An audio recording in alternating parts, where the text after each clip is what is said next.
Yo veía una cosa que se llamaba Acapulco Shore, boludo. Porque a mí me gustaba Jersey Shore, después estuvo Jordi Shore y después Acapulco Shore. Y yo me los vi todos. A mí me encantaba Jersey Shore, tremendo. The Situation, Mike. Cuando Ronnie se pelea con Sammy, porque es una pareja tóxica y sale The Situation y tenía que pelear contra Ronnie. Y Ronnie era un oso gigante así. Y dice, no, este me va a matar. Así que The Situation dijo, agarró la cabeza y le pegó un cabezazo a la pared para que el otro piense que está loco. Y se rompió el cuello y fue toda una situación. Fue toda una situación. Una verdadera situación. ¿Cuánto por ver Jersey Shore en Discord? ¡2000 bits y hoy vemos el primer capítulo de Jersey Shore! ¡Sí! ¡Sí! ¡Sí! ¡Sí! ¡Sí! ¡Sí! ¡Sí! ¡Sí! ¡Sí! ¡Sí! ¡En Kick! ¡No! Tienen que pagar 25k para que yo me vaya a Kick. No tienen tanto. En 2008, un periodista mexicano llamado Alejandro Almazán escribió una crónica que heló la sangre de quienes la leyeron y que ayudó a que viejas polémicas se reactivaran. Polémicas que vinculaban a las altas esferas de poder con el tráfico infantil. Alejandro sufrió una enorme campaña de desprestigio luego de publicar su material. Al ser consultado al respecto, dijo que aquello no lo sorprendía. Era evidente que había mucha gente muy interesada en que su informe no fuera tomado en serio. ¿Las razones? Simples. No spoileen cosas de Jujutsu, chupapija, no spoileen. Yo no voy a cambiar de plataforma, James. Yo voy a seguir acá. Si lo que Alejandro decía quedaba comprobado, no solo se estaba frente a algo terrible, sino que frente a la evidencia de que la gente que se supone que debería combatir los crímenes estaba siendo cómplice de una atrocidad. Además, las acusaciones venían, de algún modo, a continuar la lucha. Les doy ban, dale timeout. Al próximo que ponga spoiler le das timeout. Ya que otra periodista había comenzado hacía años. Hablamos de una periodista que por intentar señalar a los que mantenían todo en funcionamiento, había terminado secuestrada de modo ilegal por un gobernador. Según lo que Alejandro había podido averiguar, la ciudad Bueno, yo no sé si podés secuestrar a alguien de manera legal. de Acapulco recibía a los turistas con muy particulares ofertas. Sin ir más lejos, había combos que incluían un hotel con piscina, desayuno completo, paseos por paradisíacas playas y ¡Qué un bien! menor como compañía.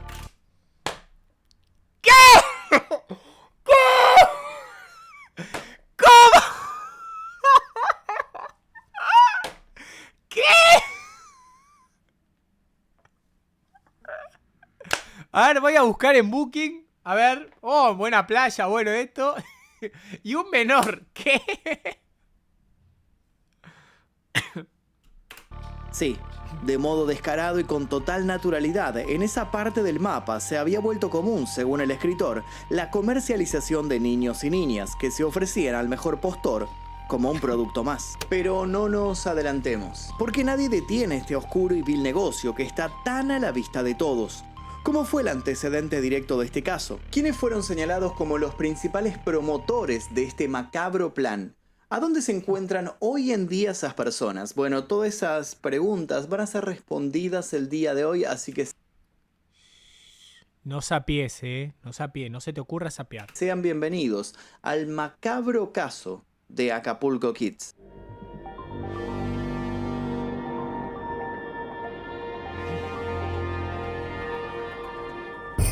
Uso no 広告って腹が立つような広告だと面白そうに見えてもいざダウンロードしてみると全く違うゲームだなんてこんなのばかけてるクソだろでもついに広告と完全に同じ内容のゲームを見つけたんだ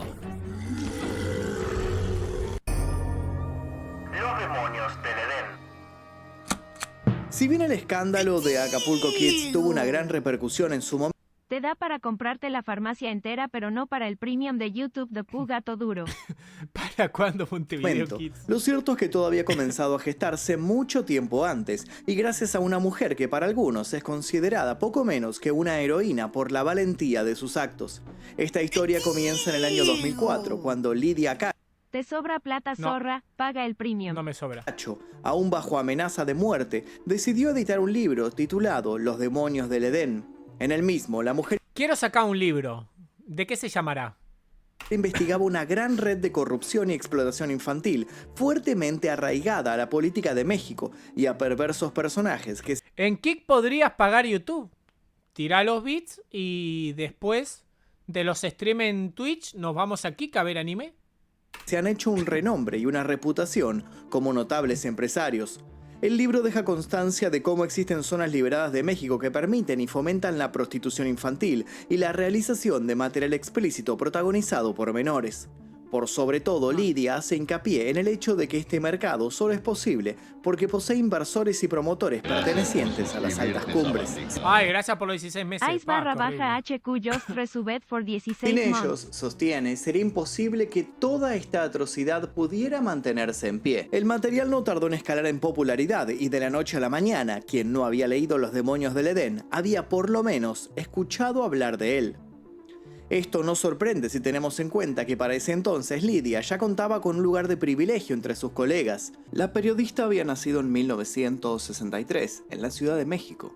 Era hija de un ingeniero local y de una psicóloga franco-portuguesa que era una gran admiradora de corrientes feministas que la habían hecho involucrarse con varias activistas contemporáneas. Inspirada por esto último, desde adolescente Lidia había formado parte de luchas en defensa de los derechos de las mujeres con entusiasmo y entrega genuina. Deseosa de seguir denunciando las injusticias del mundo, había estudiado periodismo en la Universidad de Cancún y más temprano que tarde había logrado formar parte de espacios como la Red de Periodistas de México, Centroamérica y Caribe y la Red Internacional de Periodistas con Visión de Género. En el año 2000 fundó en colaboración con otras personas el Centro Integral de Atención a las Mujeres, un centro especializado en la asistencia a mujeres, niños y niñas víctimas de violencia de cualquier tipo. Este centro lo tendría que cerrar 12 años después por la enorme cantidad de casos presentados y por la ausencia total de financiamiento por parte de otros organismos. Pero antes que pasar por esto, Lidia había tenido que pasar por otras cosas. Un trago un tanto amargo referido a Los demonios del Edén. Luego de publicado el libro, la voz de Lidia se amplificó gracias a todos los que hicieron eco de sus palabras y exigieron Pasa que si vos te metés en un terreno de eso, te silencian al toque, boludo. Vos tocas un tema de eso, te silencian al toque. una urgente intervención de la justicia. Todos los que leían el libro quedaban impactados, no solo por el contenido No, del hermano, no vi los spoilers de Jujutsu. Estoy acá viendo video, mongólico. ¿Vos te pensás que yo voy a parar el stream para verlo? Pero mirá las preguntas autistas que hacen algunos. Vos replanteate en tu casa, andá al espejo de tu baño y preguntá: este muchacho que está viendo video, ¿habrá visto? No, autista, no lo vi. Mongólico. mismo, sino porque en sus páginas se ponía nombre y apellido a las personas que operaban tras las sombras. Estas personas no eran otras que Zúcar Kuri y Namel Nassif. ¿Que quiénes son Kuri y Nassif? Personas con mucho poder, personas dispuestas a todo para acallar a quien tuviera el tupé de hablar de ellos. Personas en cuya mira, por supuesto, quedó Lidia. La gente de poder se venga. Uy. Antes de conocer en profundidad esos demonios a los que hacía mención Lidia con el título de su obra, cabe preguntarnos, ¿a qué se refería cuando hablaba de Edén? La mujer dejó en claro que gran parte de la mafia que se encargaba de abusar de menores operaba impunemente en la ciudad de Cancún. Allí mismo fue donde el 16 de diciembre de 2005 se llevó a cabo un acto que al día de la fecha es considerado como uno de los más infames ocurridos contra la libertad de expresión. Ese día Lidia fue interceptada por un patrullero y por varios uniformados la metieron a la fuerza al interior del vehículo. Los hombres se mantuvieron inmutables a pesar de sus gritos. No le dijeron a dónde se dirigían y se encargaron de hacer todo lo posible para que sintiera que no le convenía seguir haciendo preguntas. Rompiendo cualquier protocolo para una detención, los agentes trasladaron a Lidia hasta las oficinas de la Procuraduría, donde le realizaron un veloz examen médico. El mismo arrojó como resultado que la mujer padecía de bronquitis y no era recomendable para ella recorrer largas distancias en carretera. Haciendo caso omiso a aquello y sin siquiera quedarse a recibir el expediente correspondiente, los oficiales la obligaron a volver a subir al automóvil. Esta vez sí fueron claros con su destino. Le advirtieron que se dirigían a Puebla y tras amenazarla de muerte le remarcaron que tenía prohibido el uso del celular. Cuando la periodista dijo que estaba entre sus derechos la posibilidad de hablar con un abogado, se rieron de ella. Le dijeron que no lo intentara. Antes de entrar Le dijeron... Sí, a ver. A ver, vos literalmente tenés derecho. No los vas a ejercer hoy. Lo sabés, ¿no? efectivamente a Puebla, el patrullero fue interceptado por otro. En ese momento los hombres que habían arrastrado e insultado a Lidia cambiaron su lugar por 2 agentes femeninas y un representante de derechos humanos. Todo era una pantalla para simular que la detención se estaba haciendo según lo establecido por la ley. Lo cierto es que nada de aquello formaba parte de algo mínimamente legal, como luego remarcaría Lidia en todo canal de noticias que se propusiera escuchar su versión de los hechos. Siguiendo con el modus operandi de brindar poca o ninguna posibilidad de acción a la detenida, en Puebla se informó a la periodista que había un trámite de juicio contra su persona. Jueces y mediadores mediante, Lidia logró apelar y pagó una altísima suma para que a las pocas horas la dejaran salir bajo fianza. Salió del lugar asustada, sí, de hecho no hubo en aquel proceso más intenciones reales que asustarla, pero también convencida a no dejarse amedrentar. No pasaron ni siquiera 24 horas hasta que Lidia estaba gestionando un documento. Lo que pasa es que vos ponete a pensar, ¿vale tu vida todo eso? Yo no. Yo creo que si te dan un susto así, ya es mejor dejarlo pasar. En el que dejaba constancia de la discriminación de género, la tortura y el trato sexualizado que había recibido. En un primer momento, las aguas se dividieron. Los más descreídos, los que no podían aceptar que el Estado mexicano se desenvolviera de modo tan inescrupuloso, se preguntaron si Lidia no estaría inventando conspiraciones en su contra, solo para cautivar a más lectores. Sin embargo, cualquier duda sobre lo ocurrido quedó saldada cuando el Comité de Derechos Humanos de la organización Pasa que, mirá que hay mucha gente con mucho poder que está detrás de esas cosas, vos, y te mandan silenciar y te silencian. de las Naciones Unidas se involucró en todo el suceso y tras recabar las pruebas pertinentes dio su veredicto. México había abusado y difamado a una de sus ciudadanos sin ninguna prueba en su contra, lo que significaba un delito gravísimo en instancias democráticas. Pero esta certeza, en lugar de dar por cerrado el asunto, dejaba una pregunta más siniestra sobrevolando el ambiente. ¿Por qué estaba el sistema judicial tan comprometido por atentar contra la integridad de Lidia? Para saberlo es necesario ahora sí que hablemos un poco más en profundidad de los ya mencionados Suqar Kuri y Kamel Nassif, 2 hombres que muchos no han dudado en describir como monstruos. Monstruos reales. José Kamel Nassif Borge nació el 13 de abril de 1946 en México, aunque es de origen libanés. A muy corta edad comenzó a comercializar una tela particularmente requerida en los talleres de indumentaria, talleres muchas veces clandestinos, donde se explotan a mujeres y a niños. Inmerso en un negocio poco regulado y que le dejaba enormes ganancias, Nassif no tardó en convertirse en un reconocido empresario. A esta fortuna hay que sumarle una cartera de contactos, entre los que figuraban familiares políticos. ¿El resultado? Un rápido y explosivo cóctel que le sirvió como ascenso a ciertos círculos de élite. En su para nada limpio prontuario se puede ver que el hombre ha generado influencias en senadores, gobernadores y directores, siempre con afán de proteger sus negocios y sus Y yo te voy a decir algo, nadie se hace rico firmando cheques. oscuros secretos. Y es que, como dijimos, Nassif es uno de los acusados por Lidia de trata de personas y abuso a menores. Tras la publicación de Los demonios del Edén, el empresario acusó de mentirosa a la periodista. Cuando los medios se agolparon a la salida de los tribunales, los recibió con una sonrisa afable, como quien no tiene nada que esconder. Sin embargo, no pasó mucho tiempo hasta que se demostró que lo que Lidia exponía no era una simple fantasía. Entre otras cosas, la mujer había mencionado que Nassif hacía grandes favores a un tal Jean Suqar Kuri, un sujeto con ¿Shanks? antecedentes tan o más repudiables que los del otro.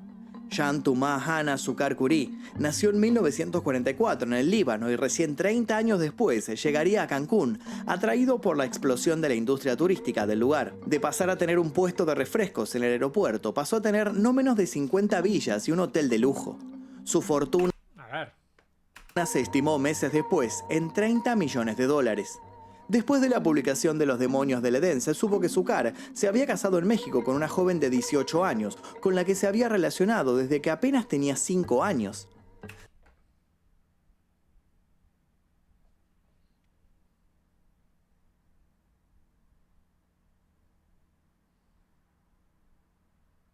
No, como que fue farmeando.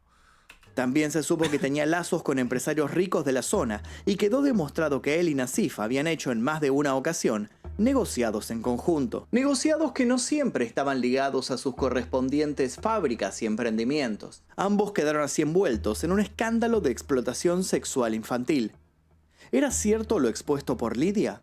Acorralado en 2005, Nassif demandó a la mujer y realizó una clara campaña con el fin de limpiar su nombre. Pero hay cosas que el dinero no puede comprar, como la verdad. Y en medio de tanto caos, la mujer se abrió paso cuando el 14 de febrero de 2006, el periódico La Jornada dio la estocada definitiva para demostrar que la periodista nunca había inventado nada. Gracias a una fuente secreta, un grupo de investigadores pudo llegar hasta una grabación que puso todos patas para arriba. Se trataba del audio de un llamado telefónico. En dicho llamado se escuchaba a Kamel Nassif hablando con alguien a quien felicitaba por haber detenido a Lidia en Cancún. Incluso tildaba al sujeto de héroe. A cambio del servicio prestado, Nassif ofrecía a su interlocutor 2 botellas de coñac. Pero ¿quién era el que escuchaba? ¿Con quién hablaba Nassif? Bueno, quien estaba del otro lado de la línea no era otro que Mario Marín, entonces gobernador de Puebla. En determinado momento, Nassif se refería a él como mi gober precioso. Quedaba de este modo demostrado los vínculos del poder de turno con grandes empresarios en lo que era un enorme caso contra menores. Como si esto fuera poco, se especuló con que las 2 botellas de coñac eran un modo encriptado de mencionar el verdadero pago del soborno. Algunos señalaron que 2 botellas de coñac eran palabras en clave, que significaba que 2 niños iban a pasar de manos del empresario a manos del gobernador. It's fucking over, bro. It's so fucking over, bro.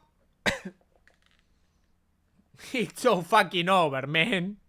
Estaba sobre la mesa todo lo que se precisaba para que se tomaran las medidas correspondientes. Sin embargo, la ley tardaría en actuar y el infierno estaría lejos de ser erradicado. Y es así como nuestra historia vuelve al principio. Los chicos de Acapulco. De Cancún a Acapulco hay poco más de 1800 kilómetros. Ambos puntos geográficos cuentan con la singularidad de atraer a gran cantidad de personas gracias a sus playas y postales. Sin embargo, el periodista Alejandro Almazán demostraría que entre un lugar y otro había otras cuantas. Pero está lindo Acapulco, porque hay gente que me ha dicho, che, vamos a Acapulco. Yo recuerdo que Late me dijo de ir a Acapulco. ¿Será por esto?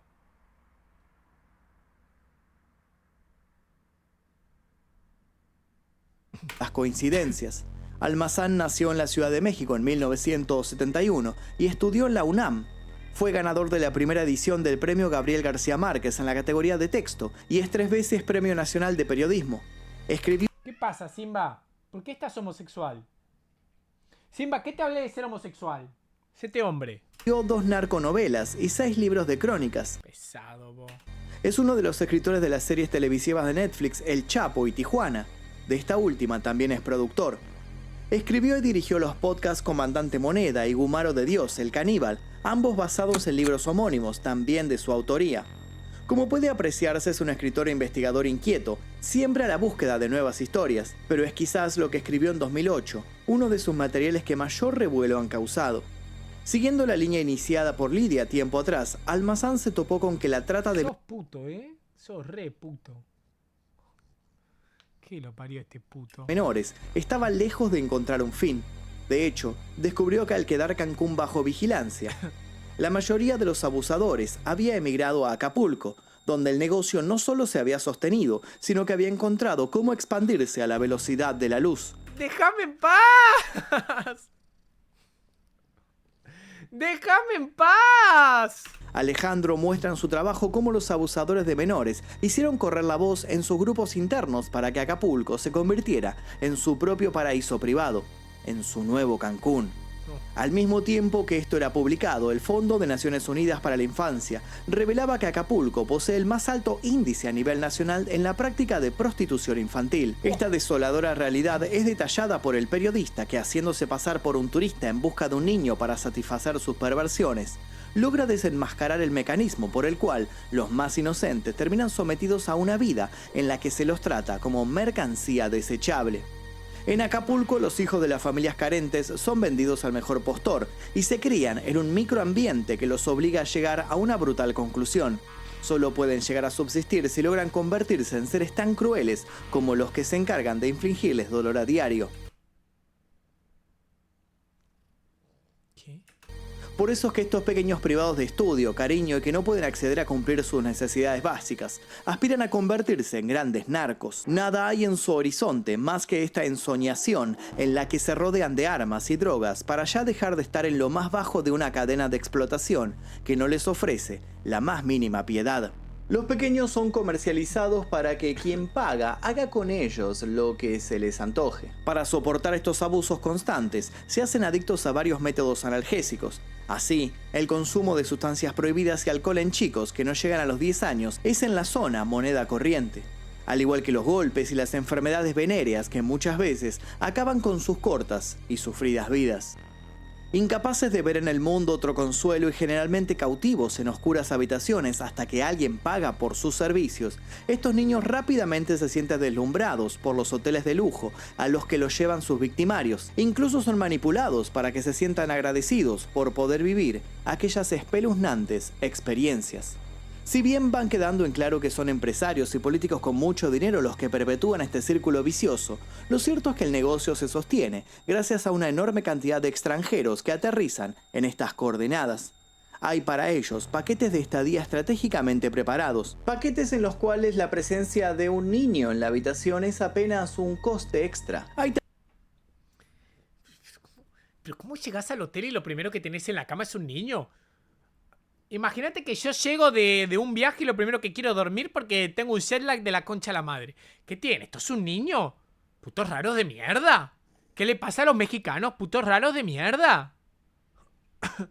También servicios encubiertos, autobuses marcados con determinados símbolos para que los abusadores los reconozcan y los detengan. Estos autobuses, que llevan los vidrios oscurecidos, están repletos en su interior de niñas que nunca superan los 12 años de edad. ¡Ay, todavía le gustan las sub-12! ¡Hijos de puta!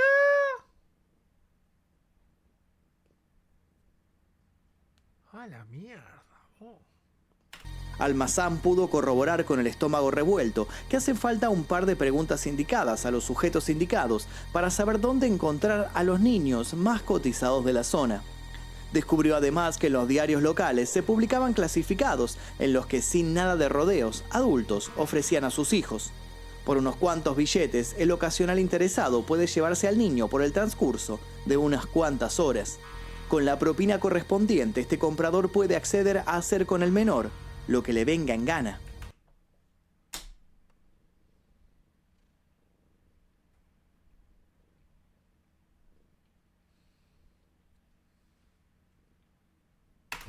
Y muchas veces todo esto que sucede en caras habitaciones de caros hoteles es filmado para luego ser vendido en un mercado más y más truculento. Terrible, hermano. Terrible, estos raritos. ¿Aterrador y repugnante? Bueno, la realidad es que este caso no deja de empeorar. Parte de esta situación se sostiene no solo por la perversión de los más encumbrados, sino por la fragilidad económica de los residentes locales. Alejandro sugiere que los que mueven los hilos de todo este asunto son también responsables de que muchas familias vivan en la miseria, perpetuando con esto la pesadilla. En su obra, el periodista también remarca que los únicos que luchan contra estas injusticias son otros ciudadanos mexicanos, personas que a sabiendas que hacer denuncias es en vano, se autoorganizan para levantar albergues que den asilo a los niños que escapan de sus captores. Se trata de lugares donde se les da comida, atención médica y la información necesaria para que se perciban como lo que son, víctimas. Sin embargo, la triste realidad es que cuando un niño quiere rebelarse ante quienes lo tienen sometido, generalmente desaparece. Actualidad del caso.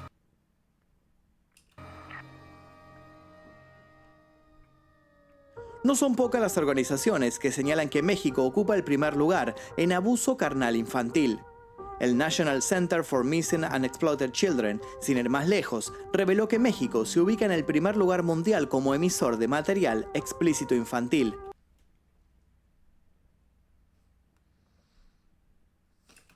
Con todos los ojos sobre sí, la justicia detuvo a Zúcar en Arizona para luego extraditarlo a México. El sujeto fue condenado a 112 años de prisión por cargos de corrupción de menores. De acuerdo con la ley mexicana, tendría que cumplir un mínimo de 60 años de esa sentencia. Nasif está libre y Mario Marín aún espera sentencia. Mientras, Lidia Cacho se vio forzada a exiliarse por una temporada para salvaguardar su integridad. Descansa, Guibel, me iré a Adiós, dormir Ela. mañana, me levanto a las 5 de la mañana para trabajar. Cuídate y Alejandro, por cuídense, su parte, chat. dice vivir con miedo y en alerta, pero no reniega de tal situación. Prefiere vivir en riesgo que sentirse cómplice de lo que sucede en las entrañas de su país. En más de una conferencia ha instado a sus colegas periodistas a que se vuelvan una herramienta para los más oprimidos. Ha Basado. instado al periodismo a que deje de regodearse de sus 15 minutos de fama. Sugiere que los medios hegemónicos suelen ¿Basado? adular a periodistas solo para luego terminar haciéndolos trabajar directa o indirectamente para ellos. Este caso nos deja en claro que la justicia queda atada de pies y manos cuando los criminales son personas con mucho dinero. También demuestra que los más indefensos de la sociedad son a su vez los más abusados. Lo más lógico sería que esto no fuera así. ¿Cómo puede ser que tras tantos casos y tantos años de denuncias, la explotación infantil siga en auge? ¿Qué terribles pensamientos motorizan a la sociedad desde los rincones más oscuros? Quizás sea imposible desentrañar este misterio, pero si hay algo cierto es que aún se pueden erosionar estas estructuras que buscan aniquilar las infancias. Y para hacerlo muchas veces es vital el rol de hombres y mujeres que ponen en riesgo su propia integridad Basado. para que lleguen a nuestros oídos noticias que suelen estar vedadas. El accionar del periodismo independiente se vuelve entonces vital. Alguna Buen vez video. Rodolfo Walsh, un notable periodista argentino muerto en manos de la dictadura, dijo: "No puedo, ni quiero, ni debo renunciar a un sentimiento básico, la indignación ante el atropello, la cobardía y el asesinato. Ojalá nosotros tampoco podamos, queramos o debamos renunciar a esa indignación".